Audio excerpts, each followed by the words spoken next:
Welcome to Heritage of Truth Short Takes. This is your host, Jeanne Dennis. Today, my guest is Max Lucado.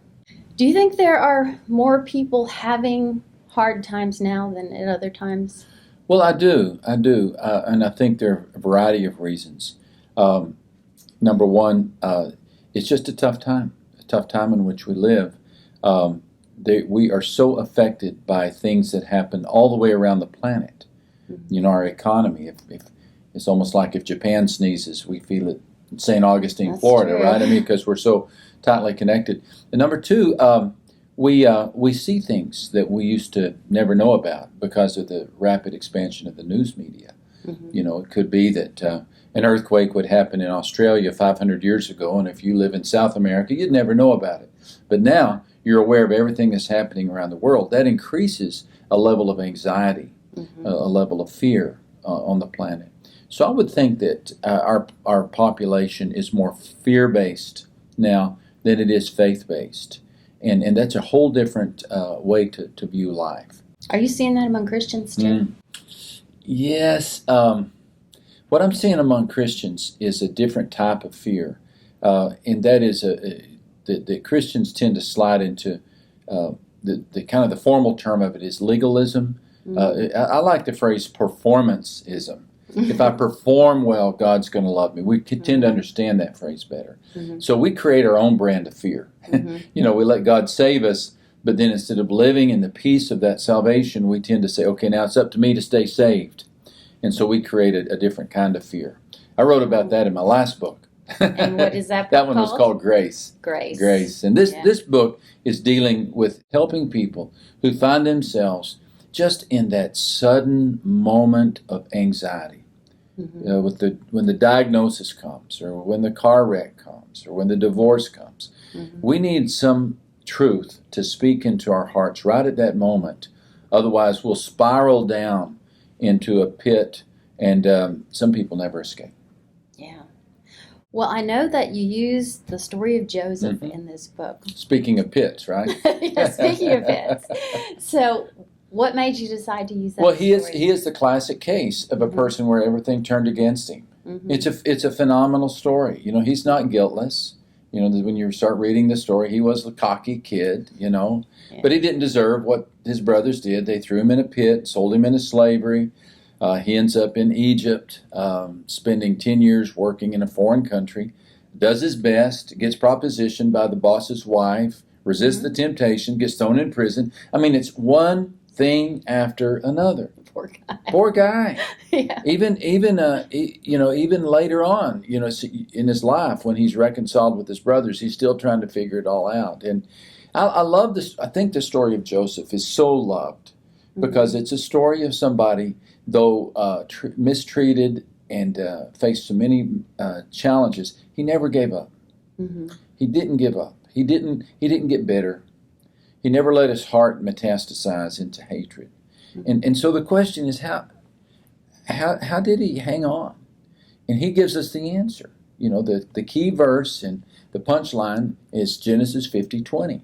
It's just the greatest verse, and when it comes to suffering in the Bible, he tells his brothers, you meant evil against me, but God meant it for good. Right. So there it is. There's the solution.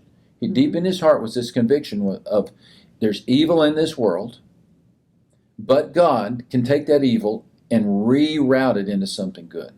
He uses the same word, you meant, and it comes from a word which means weave. So you wove evil. But God took those tapestries of evil and he rewove them into something good that literally saved Joseph's family or Jacob's family, which in essence, consequently, mm-hmm. saved the lineage of Jesus Christ. Right. So now looking back, we say, oh, okay, that wasn't Egypt, that was protective custody. You know, God was lifting the nation of Israel and placing them in a safe place where he could protect them. Protective custody, yeah. That's good. And the message of Joseph is the message God gives to anybody who's struggling. And we mm-hmm. all go through tough times. Mm-hmm. And that is, God will get you through this. He will. Mm-hmm. There's a purpose in this. We don't always know where it comes from. We can't quickly say why God permits it. But we mm-hmm. can say God's still on the throne. Mm-hmm. So, you know, my message in this book is don't give up. Don't do something stupid that makes it even worse, which we're candidates to do. And so I'm just trying to help people get through that tough season. Romans 8:28, a lot of people will quote, but they a lot of times don't go on to 8:29, which says the purpose of, where it says God works all things together for good. The purpose is to make us more like Christ. Mm-hmm. And wasn't he doing that with Joseph too? What a great observation. You can look back, and in fact, one of the chapters, I look back and I say, here's God's goal for Joseph, is to turn him into a capable leader where he can shepherd the civilized world, the then civilized world, through a time of famine. So what does he need? Well, then you begin looking back and say, okay, that, some time working for an Egyptian official would be helpful, Yeah. Some time in charge of a prison, leading the most difficult people to lead, that might be helpful. Even some time in a foreign country where he grew up in Canaan, because he's going to be taking care of people from all over the world, so he's an international. So all of these things came in handy when he was the prince of Egypt. We learn the same thing, don't we? Oh, yes. At the end of our life, we look back, okay, now I see why, what I learned when I had that broken leg. Now I know what it's like to get dismissed from a job, or I know what it's like to go through this, and all of it works together for something good. And then the comfort he gives us, he uses Absolutely. through us to comfort others. He does. Yeah, which is wonderful. Mm-hmm. Well, you said God not only wants your whole heart, he wants your heart whole. What did you mean by that? Yeah, that's a good sentence, isn't it? Yeah, good job. I just heard that. Yeah, that works. That was in the context of Joseph's family, which I think is so fascinating. We live in a day of dysfunctional families. That's really a buzzword, right? But it's true. And as a pastor, when I talk to people and try to help them with their issues or challenges, inevitably it comes back to that dad who wasn't at home, or that mom who wasn't there, or that uncle, or that granddad. We inherit this junk from our families. And Joseph, oh my goodness. Yeah, he sure had it. Oh, you've got 10 brothers who want to kill you. You've got a dad who pampers you, but then never shows up. That's one of the things I wondered. Where he's such an absentee guy all these years. So he's got all of this junk, all of this baggage. And so I dedicated some time in the book to talking about trying to invite Jesus to come in and heal the ancient hurts of your life that have come through poor parenting or through even abuse. I really believe that Jesus can do that. Oh, yes. And so when I say he wants not just your whole heart, he wants your heart whole. He wants it to all be healed. And so I think part of getting through the challenge is dealing with your past in the presence of Christ and asking him to come and speak to those moments of pain and hurt so that you won't be bound up in the past and you can move forward. What about evil in the world? How can I believe in a God who allows this kind of stuff to happen? What's your answer to that question? Well, just about all of our faith issues come from unmet expectations. We say, if there is a God, then blank. And it's not just unbelievers, believers too. I do it. It's a common thought process. Right. If there is a God, he's going to be like this. But stop and think about that. Who am I to tell God who to be? That's true. If there is a God, then who am I to define him? But that's exactly what we do. So what we're saying is, if there is a God, he's going to be this kind of God. And that's the kind of, and he didn't do it, so I don't believe in that. And so a person who doesn't believe in God really doesn't believe in the God that they have defined. See? Good point.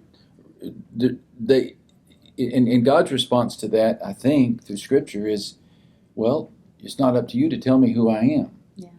My ways are not your ways. Exactly. Yeah. And I don't come down hard on unbelievers on this because I do this. I do this. If God is God, then all of my kids are going to have happy marriages. I'm going to have a bunch of grandkids. We're going to all grow happy and old together. Well, maybe that will be maybe that will happen.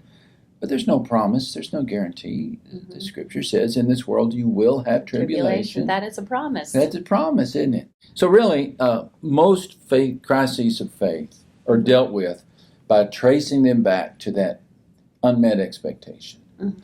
And helping the person see, this is just your own expectation of God.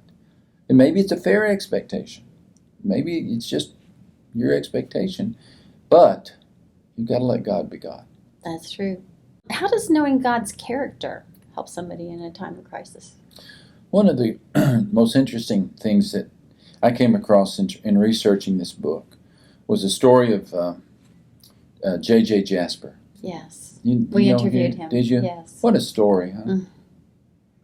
Tragic. It's tragic. It was hard to understand how he got through that day. Yeah. When his, for viewers who don't know, his son was killed in a freak accident on a little Dune buggy. Dune buggy, yes. And he was his only son. And yes, how did he get through that day? That's why I wanted to talk to him. I talked to people who got through things. Mm-hmm. He said many things that were helpful. And he described how he had to call then his other children. Mm.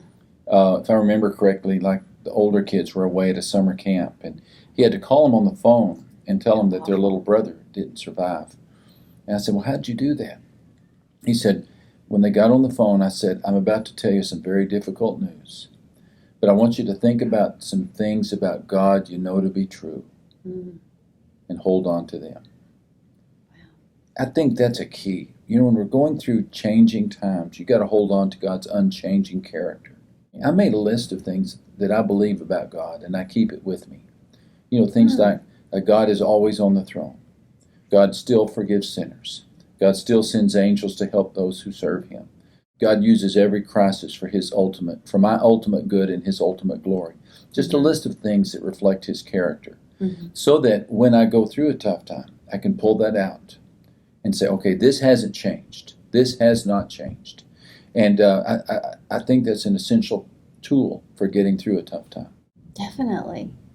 And like you were mentioning before, anytime I've been through something like that, I can always eventually look back and say, I would rather be where I am now in my relationship with the Lord than be where I was before I went through this. Mm-hmm. So there is value in suffering. There is. It's not fun. All of us go through difficult times, but we don't have to let that crisis become our definition.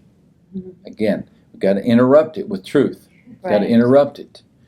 When we're going through a difficult time, we tend to take on that time, that event, as our personality.